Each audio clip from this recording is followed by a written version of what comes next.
تخيل انك في ليلة من ليالي سنة 2014 بعد ما خلصت كل اللي وراك قاعد قدام التلفزيون بتتابع قناتك التلفزيونية المفضلة بكل سعادة ورخاء، ومن غير اي مقدمات تلاقي ان القناة بدأت تشوش بشكل غريب زي عادة القنوات والمحطات التلفزيونية في الوقت ده اللي كانت بتعتمد على تكنولوجيا الانالوج في البث التلفزيوني، واللي كانت اشارتها تعتبر سهلة التشويش لو تعرضت لأي مؤثر عليها زي الحالة الجوية الغير مستقرة او اي اشارات تانية متداخلة. بس انت ملاحظ ان الجو معتدل النهاردة ومفيش اي مطر ولا هوا، والقناة ما زالت بتشوش بشكل غريب، وفي اصوات غريبة متداخلة مع صوت التشويش ده. في حاجة غلط، الأصوات دي مش من نفس القناة اللي انت كنت بتتابعها، إنما دي أصوات صراخ وناس بتتألم، لحد ما التشوش اختفى فجأة وظهرت قدامك صورة غريبة لناس مشوهين. فضلت الصورة معروضة قدامك لمدة دقايق بدون أي كلام مكتوب عليها، عشان فجأة تتغير وتظهر قدامك رسالة غريبة مكتوبة بتقول للمشاهد إن احنا حواليك وبنراقبك. شعور الصدمة والرعب اللي حصلك دلوقتي من اللي انت شايفه قدامك ده مخليك مش عارف تعمل حاجة غير انك قاعد باصص للتلفزيون بكل توتر، وكأنك مستني مصيبة مرعبة هتحصل دلوقتي. بس فجأة التلفزيون شوش، والقناة اللي انت كنت بتتابعها رجعت تتعرض تاني مع رسالة مكتوبة على القناة بيعتذروا فيها للمشاهدين على اختراق البث اللي حصل من شوية ده.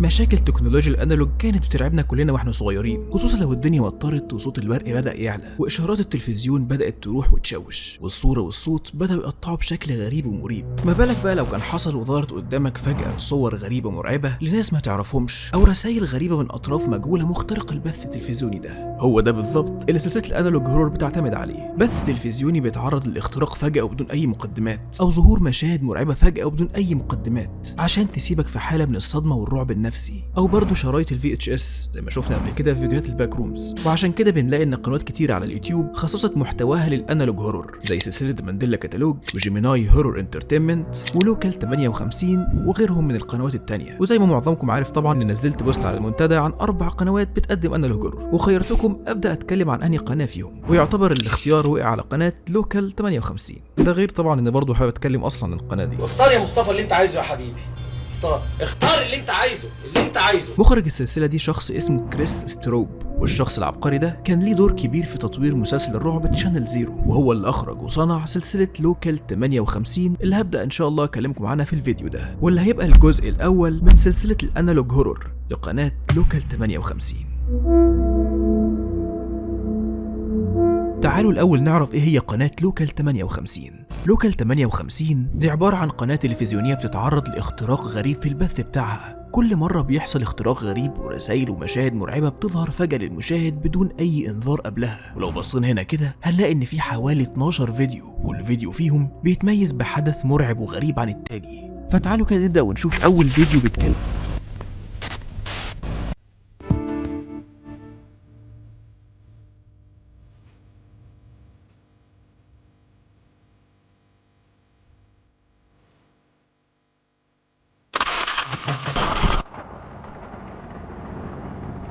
Proceed to the highlighted route. Continue on Holbrook Park Drive, then in 500 feet turn right onto North 38th Street. You will arrive at your destination in 2 hours and 28 minutes. زي ما شفنا قدامنا كده الفيديو ابتدى بان القناة كانت شغالة عادي جدا، وكان ظاهر قدامنا مواعيد البرامج التلفزيونية في الليلة دي. كان منهم برنامج هيتعرض الساعة 1:55 بعد نص الليل، وكان مكتوب ان اللي هيتعرض في الميعاد ده برنامج مدفوع، بمعنى ان القناة هتعرض برنامج او اعلان من طرف تاني مقابل مبلغ معين من الفلوس القناة هتاخده، وده كان شائع في القنوات وخصوصا بعد نص الليل بسبب قلة المشاهدين في الوقت ده. بس الغريب ان جملة برنامج مدفوع اللي كانت مكتوبة اتمسحت قدامنا ومبقاش مكتوب حاجة مكانها. يمكن تكون غلطة حصلت والبث شغال، او يمكن كان قصدهم ان دلوقتي ميعاد عرض البرنامج المدفوع ده. بس بعدها على طول حصل تشويش فجأة على القناة، وظهر قدامنا بث لكاميرا متثبتة في عربية حد سايقها ورايح لمكان معين. الظاهر كده ان البث اتعرض للاختراق من اطراف مجهولة، واستغلوا الاختراق ده في انهم يعرضوا حاجة غريبة مكان البرنامج او الاعلان اللي كان هيتعرض، او يمكن يكون ده هو اصلا البرنامج اللي اندفع له فلوس عشان يتعرض على القناة في الوقت ده. واللي بنلاحظ برضه ان الساعة وقتها كانت 1:58 في سنة 2014، وده معناه ان يمكن يكون ده فعلا هو البرنامج المدفوع اللي كان هيتعرض. المهم اننا بنلاحظ بعدها ان الشخص اللي سايق العربيه ماشي ورا ارشادات الجي بي اس، والظاهر كده ان هو قدامه 2.5 ساعات على ما يوصل للمكان اللي هو رايحه ده. بس ايه الغرض من ان حد يدفع فلوس عشان يعرض بث العربيه ماشيه في الطريق؟ في حاجه غلط ومش منطقيه في الموضوع ده. تعالوا نكمل الفيديو ونشوف الشخص اللي سايق ده رايح فين بالظبط. Turn right onto North 38th Street.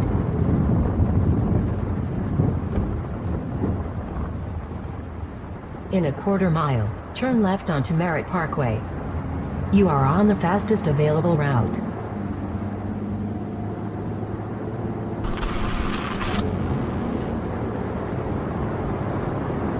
Turn left onto Merritt Parkway, then take the on-ramp to Highway 114 North.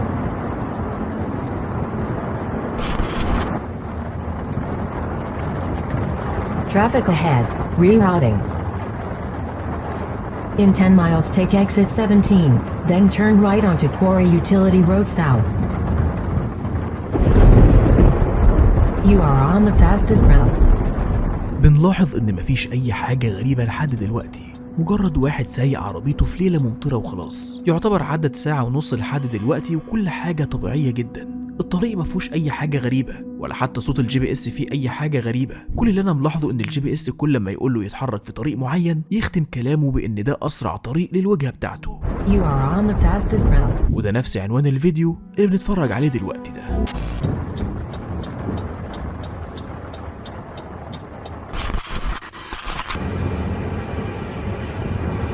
In 2.8 miles, keep right to stay on Service Causeway H516.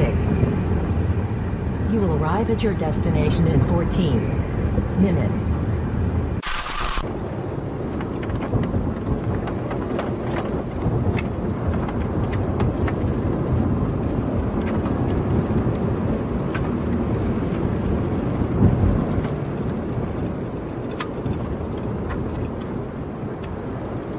Rerouting. Make a U-turn.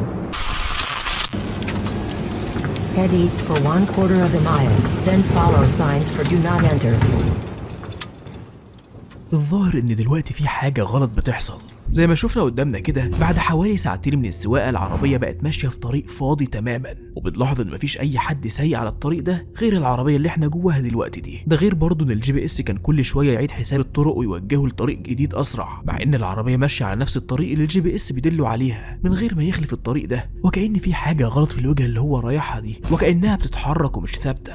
بس الاغرب والارعب من ده كله ان في حوالي الساعه 5:30 الفجر العربيه كانت وصلت في طريق مقطوع وسط الغابه، والمرعب ان الجي بي اس وجه له ارشادات بانه يكمل ماشي على الطريق اللي فيه لوحات او يفط بتمنع الدخول في المنطقه دي. الظاهر كده ان الجي بي اس اللي الشخص ماشي وراه ده في حاجه غلط ومش منطقيه، وكأن في حد متحكم فيه وعايز يوصله لمكان معين في الوقت ده اللي المفروض ما يكونش فيه حد متواجد فيه. واللي مستغربه برضه ان الشخص اللي سايق ده ما ترددش للحظه وهو ماشي لمده 2 ساعات ورا ارشادات الجي بي اس ده ان في حاجه غلط بتحصل، وان كل شويه يوصل لطريق مقطوع اكتر من اللي قبله. بس تعالوا كده نشوف هيحصل ايه لما يكمل في طريقه ورا الجي بي اس الغريب ده.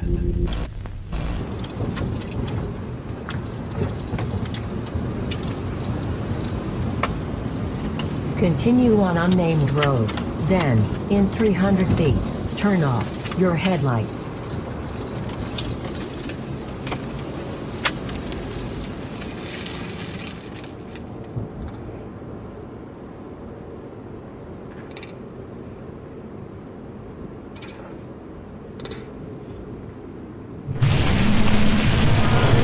Rerouting.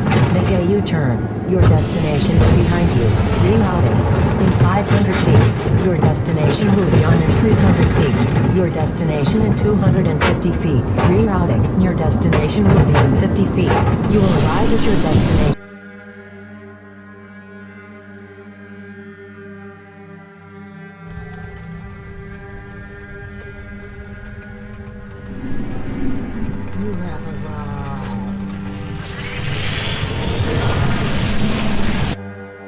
اظن كده ان الوجهه اللي كان الجي بي اس بيدله عليها بقت معروف هي ايه بالظبط، بحيث زي ما شفنا قدامنا كده الجي بي اس اتصرف بطريقه غير منطقيه ومرعبه، ووجه امر مباشر للسواق بانه يطفي النور بتاع العربيه بتاعته. والغريب ان السواق نفذ اللي الجي بي اس قال له عليه بالظبط ومن غير اي تردد، عشان فجأة يسمع صوت غريب حواليه ويشغل النور تاني ويلاقي ان في كيان شبه بشري واقف قدامه وسط الشجر اللي في الغابة. مخلوق غريب مش باين معالم وشه ولا جسمه كويس، غير انه مخلوق هزيل وراسه شكلها غريب ومش طبيعية. الظاهر كده ان الجي بي اس تعرض للاختراق من طرف المخلوقات الغريبة دي، والسواق ده كان بالنسبة له مجرد ضحية من الضحايا اللي قدروا يخلوه يروح لحد عندهم برجله، عشان في الاخر يحاول يهرب بعربيته بعد ما شاف المنظر المرعب ده.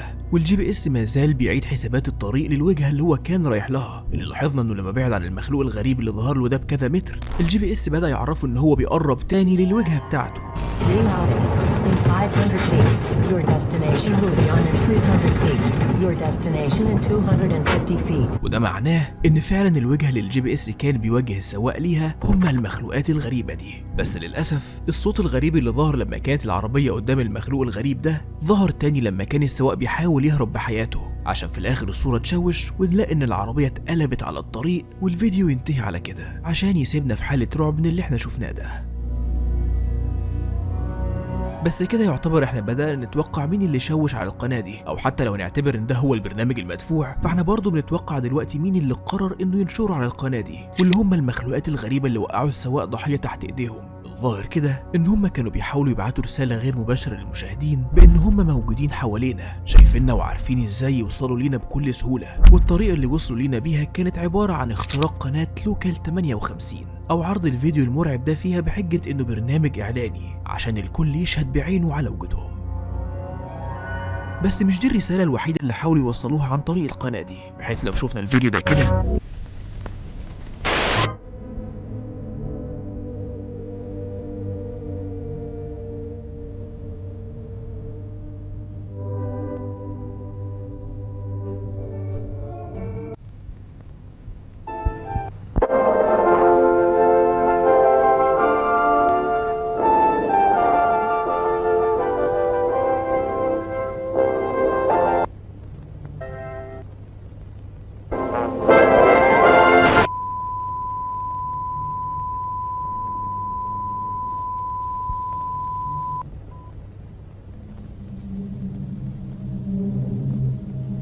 نفس اللي حصل بالظبط في الفيديو اللي قبله. القناة كانت بتعرض خلاص عن ميعاد نهاية البث بتاع الليلة دي، ولاحظنا بعدها ان الصوت والصورة بدأوا يقطعوا كل شوية لحد ما القناة جابت صورة لرائد فضاء واقف على القمر مكتوب عليها كلام بيدل على نهاية البث التلفزيوني لليلة دي. بس فجأة الإشارة شوشت وظهرت صورة الاختبار بتاع الألوان المعروف، عشان يظهر بعدها رسالة طوارئ من وزارة أول مرة نسمع عنها، واللي اسمها وزارة الحفاظ على كرامة أمريكا بالولايات المتحدة. وبنلاحظ من المكتوب قدامنا ده إن رسالة الطوارئ دي ممنوع إن يتم الإعلان عنها بعد يوم 13/11 في سنة 1970. ده غير إن كان مكتوب إن الرسالة دي هيتم استخدامها فقط في حالة استسلام الولايات المتحدة الأمريكية بشكل كامل لقوات العدو. وكان مكتوب في مستطيل تحت كده جملة مش مفهوم معناها، واللي كانت بتقول 12 أوماها سوليمان سيرتينتي، جملة غريبة وكلماتها غير مترابطة ولا ليها أي معنى معين. الظاهر كده إنها شفرة أو كلمة سر لبدء تنفيذ الأوامر اللي في رسالة الطوارئ السرية الغريبة دي. بعدها بنلاقي إن في كلام جديد ظهر قدامنا بيوضح إن رسالة الطوارئ هتبدأ تتقال دلوقتي. الظاهر كده إن إحنا على وشك إننا نشوف رسالة سرية كانت مدفونة في حالة حدوث احتلال كامل للولايات المتحدة الأمريكية. والظاهر برضو إن في حد سرب الرسالة دي بشكل غريب على البث التلفزيوني ده.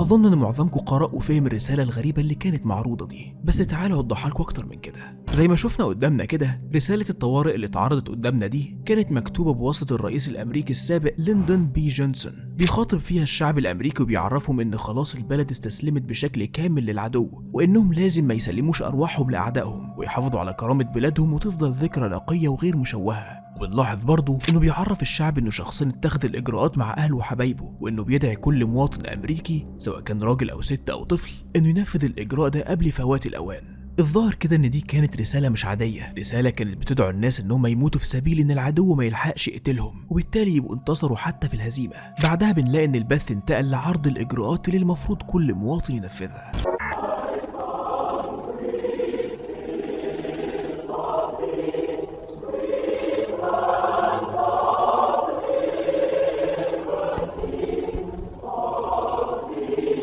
الظاهر كده ان النص ده من الرسالة بيشجع المواطنين انهم ينفذوا الاجراءات دي في اسرع وقت ممكن، وان مفيش داعي للخوف خالص، وان شجاعتك هتشجع الباقي. ده غير ان الرسالة بتوجه امر ان كل مواطن يستخدم الطريقة المتاحة ليه دلوقتي.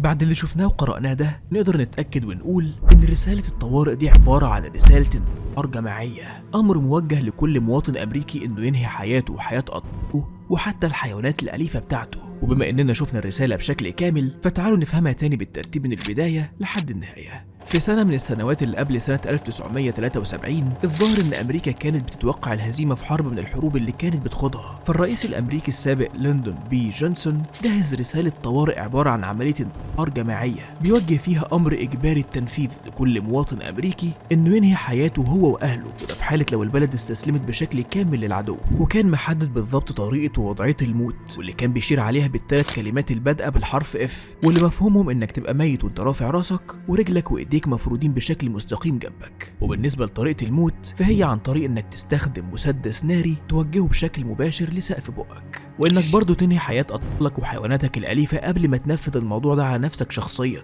وبالنسبة للجملة الغريبة اللي كانت في بداية الرسالة اتوقع انها عبارة زي ما قلت عن شفرة سرية لبدء تنفيذ عملية الموت الجماعي دي. الظاهر كده ان اللي سرب الرسالة دي بيحاول بطريقة ما انه يخدع المواطنين بان هم يموتوا نفسهم، او حتى يزرع جوه عقلهم الباطن فكرة الانتحار عن طريق بث الرسالة السرية دي بشكل مفاجئ وغير رسمي. بس لو خدنا بالنا من الصور اللي ظهرت فجأة في وسط الرسالة دي، واللي كانت عبارة عن صورة لنافورة بتخرج مية لونها أحمر وكأنها بتشير لكمية الدم اللي هتكون موجودة بعد تنفيذ العملية دي، بس ظهر بعدها صورة تانية غريبة كانت عبارة عن صورة لشخص أو تمثال واقف على رجل واحدة وماسك حاجة في إيده بينفخ فيها وكأنها مزمار أو بوق. ممكن نتوقع إن التمثال الغير معروف ده بيشير لبدء عملية الانتحار الجماعي دي، أو ممكن بيشير إنه شخص بيقود الناس لهلاكهم وموتهم. المهم إن الرسالة فجأة انتهت بجملة غريبة واللي بتقول إن الولاية 51 مش عبارة عن مكان، ودي في حد ذاتها رسالة غامضة وبتشير لمعنى أعمق من كده، لأن معروف إن الولايات المتحدة الأمريكية عبارة عن 50 ولاية، وبالتالي الرسالة اللي ظهرت دي قد تكون بترمز لأن الولاية 51 دي عبارة عن حالة المواطن الأمريكي لو استسلم وانقاد لكل أمر وكلام بيتوجه له من خلال الحكومة الأمريكية، زي إنه ينفذ الأمر اللي في الرسالة الغريبة دي وينهي حياته بكل بساطة تحت مسمى حفظ كرامة الولايات المتحدة الأمريكية. بعدها على طول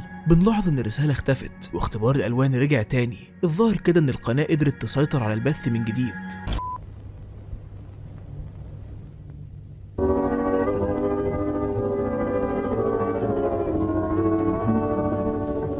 وبيظهروا للمشاهد رسالة اعتذار عن انقطاع البث اللي حصل ده، وبعدها بيظهر لنا توضيح للرسالة المرعبة اللي ظهرت دي، بحيث ان القناة بتوضح ان الرسالة الموجهة من الحكومة الامريكية اللي شفناها من شوية دي كانت مجرد رسالة مزيفة تم بثها بشكل مفاجئ على القناة، علشان بعدها على طول يظهروا لنا رسالة تانية كانت متجهزة عشان لو حصل اي اختراق للبث بشكل مفاجئ على القناة دي، وان لازم يتم قطع الكهرباء قبل ما رسالة الاعتذار دي تتعرض للمشاهد. والرسالة دي برضو متقدمة من وزارة الحفاظ على كرامة امريكا بالولايات المتحدة الامريكية، ولازم ما يتمش استخدامها بعد تاريخ 14/5 لسنة 1975. فهل ده معناه ان القناة كانت مجهزة اعتذار رسمي من ساعتها عشان لو حصل اختراق للبث وتم تسريب رسالة الطوارئ دي؟ وهل برضو الرسالة دي كانت رسالة حقيقية ولا مجرد رسالة مزيفة القصد منها زرع افكار الانتحار جوه المواطن الامريكي؟ بس هنرجع نسأل السؤال المهم في الاسئلة دي كلها، وهو مين المسؤول عن اختراق البث وعرض الرسالة دي؟ لو هنستنتج الإجابة من الفيديو اللي فات فهنقدر نقول إن في مؤامرة بتتم بواسطة مخلوقات غير بشرية،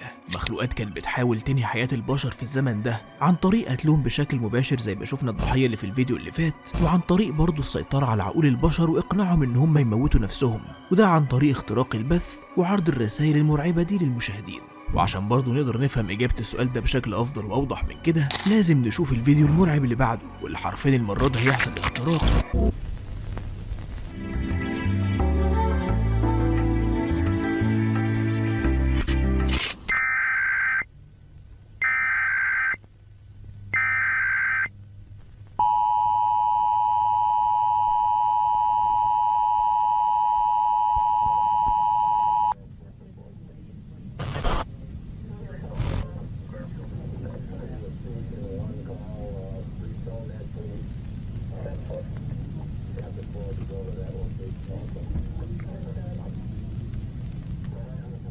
المرة دي البث التلفزيوني بيتقطع بواسطة سلطات رسمية عشان تحذر الناس من حدث غريب هيحصل في البلد اللي هم فيها، وإن الحدث ده هيفضل مستمر لحد شروق الشمس. بس الغريب إن هم حذروا المواطنين إن محدش يبص على الحدث اللي هيحصل ده بالعين المجردة، غير إننا بنلاحظ إن الصورة شوشت فجأة وظهر جزء من صورة القمر كان متصور بواسطة كاميرا مراقبة. الظاهر كده إن في خسوف للقمر هيحصل، بس ليه الحكومة الأمريكية بتطالب الناس إن محدش يبص على اللي هيحصل ده بالعين المجردة، مع إن الإجراء ده بيتم تنفيذه بس في حالة كسوف الشمس؟ أو يمكن يكون الحدث ده عبارة عن عاصفة رعدية هتحصل وبيحذروا الناس من إن هم يبصوا عليها بشكل مباشر، بس يكون إن هم يقطعوا البث التلفزيوني ويعرضوا الموضوع ده عن طريق رسالة تحذير طارئة، فده معناه إن في حاجة غير معتادة ومضرة على البشر هتحصل في الليلة دي. المهم إن بعد عرض رسالة التحذير دي هنلاحظ إن صوت تنبيه الطوارئ بدأ يرجع تاني بس بشكل متقطع، وإن رسالة التحذير بدأت تشوش عشان ترجع للقناة تاني اللي هنلاحظ إن فيها حاجة غريبة.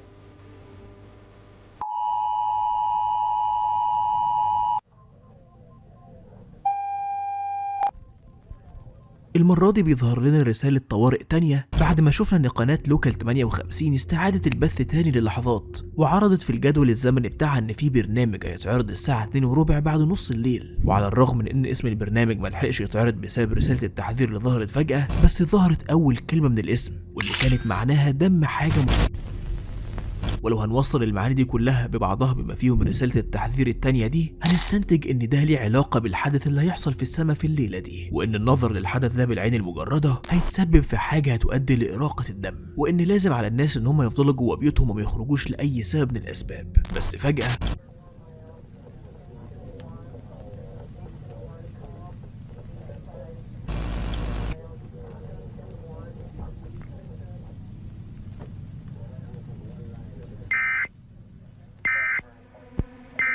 تشويش بيظهر ويغير رسالة التحذير ده بشكل كلي، بحيث ان الرسالة بقت تقول دلوقتي ان خلاص تم رفع التحذير من الحدث الجوي اللي هيحصل ده، وان الحدث ده تقدروا تشوفوه بكل امان، عشان يظهر بعدها رسالة تانية بتدي امر مباشر للمشاهد ان يخرج بره بيته دلوقتي. الظاهر كده ان في حاجة غلط بتحصل، في جهة بتحاول تخترق البث وتغير رسالة التحذير عشان يتسببوا في حدوث كارثة للناس، والظاهر برضو ان الجهة دي ما زالت بتحاول بكل جهدها انهم يفضلوا مخترقين البث ويخلوا الناس يشوفوا الحدث ده بعينهم، بحيث انه هيظهر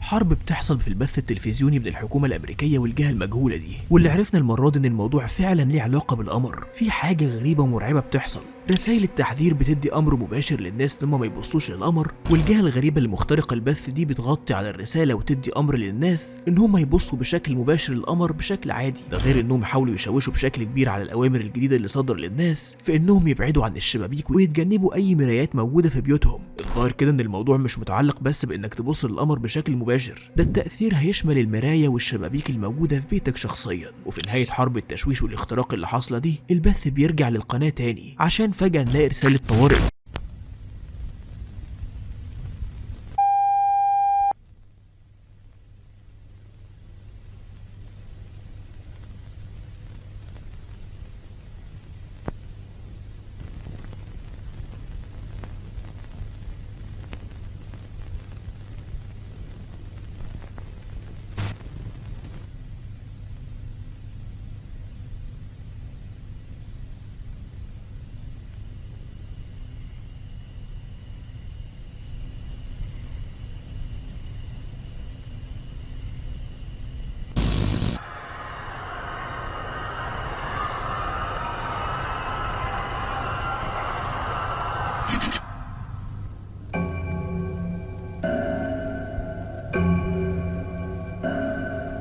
للأسف الظاهر كده إن جهود الحكومة في تحذير الناس من إن هم يبصوا للقمر فشلت تماما، بحيث زي ما شفنا قدامنا كده الرسالة الأخيرة اللي ظهرت دي واللي باين كده إنها مكتوبة من شخص في خدمة الأرصاد الجوية كان بيتكلم فيها عن نفسه، واللي الظاهر كده إن عقله جراله حاجة. في بداية كلامه كان بيقول إن التأثير في ضوء القمر وإن الضوء ده قدر يتمكن منه، ده غير انه وصف الضوء الابيض للقمر انه عباره عن دم وانه استسلم ليه بشكل كامل، وكانه بيتكلم عن ان القمر ده عباره عن كيان واعي، كيان ليه عيون ومش مجرد جسم صخري موجود في الفضاء. واللي خلاني اتاكد بنسبه كبيره ان تم السيطره على عقله انه في اخر الرساله بتاعته كان بيقول لو انت خايف تبص للقمر بشكل مباشر فتعال نشوف القمر مع بعض.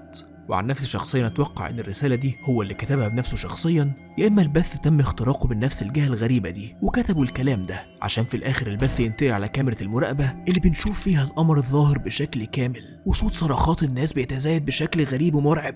ظاهر كده ان محدش عمل بالارشادات اللي كانت في الرساله التحذيريه، والكل خرج عشان يشهد بعينه على الظاهره الغريبه دي عشان تنتهي بصوت صرخاتهم المرعوبه في كل مكان. وكأن الناس لما بصوا للقمر بشكل مباشر شافوا أرعب حاجة ممكن حد يتخيل إنه يشوفها، أو إن القمر اتسبب في إن كل شخص بص عليه موت نفسه بطريقة بشعة ومرعبة. وعموما أيا كان التأثير اللي حصل فده يفهمنا إن الجهة المجهولة واللي بنتوقع بنسبة كبيرة إن هم عبارة عن مخلوقات غير بشرية كانوا بيحاولوا للمرة الثالثة في الفيديو ده إن هم يتسببوا في موت البشر. قد يكون قدروا بطريقة معينة إن هم يخلوا في حاجة في ضوء القمر سيطرت على عقول الناس وخلتهم يموتوا نفسهم، أو ممكن نقول إن القمر أصلا عبارة عن كيان واعي وإن هو والمخلوقات دي ليهم صلة ببعض وكانوا بينفذوا عملية قتل جماعية للبشر. وده يمكن تكون من أرعب وأغرب الحاجات اللي ممكن حد يتخيلها، وهو إن القمر اللي فوقنا ده يكون عبارة عن كيان شيطاني، كيان ليه تأثير مميت على البشر.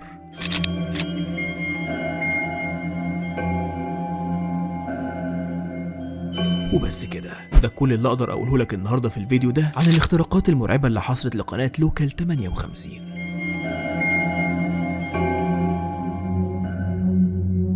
بكده نكون شفنا اول 3 فيديوهات في قناه لوكال 58، بس لسه القصه ما انتهتش لحد كده، لسه في تفاصيل اكتر وارعب من كده، تفاصيل هتفهمنا اكتر عن المخلوقات الغريبه اللي بتحاول تنهي حياه البشر عن طريق التاثير على عقولهم. بس في النهايه احب اقول لك انك ما تنساش ان كل الاحداث اللي انت شفتها دي ما هي الا مجرد قصص خيال علمي مرعبه مش اكتر، وكل ما في الموضوع اني بقدمها لك بطريقه تخلينا نندمج في اجواء الرعب بتاعتها. فلو كنت حبيت الموضوع الجديد ده ما تنساش تعمل لايك، لان ابداء اعجابك بالفيديو بيوصل لي رساله انك فعلا حبيت المحتوى اللي بقدمه لك، وما تنساش تعمل كومنت برايك عن الكلام اللي انت شفته وسمعته ده، واشوفكم الفيديو الجاي. مع السلامه.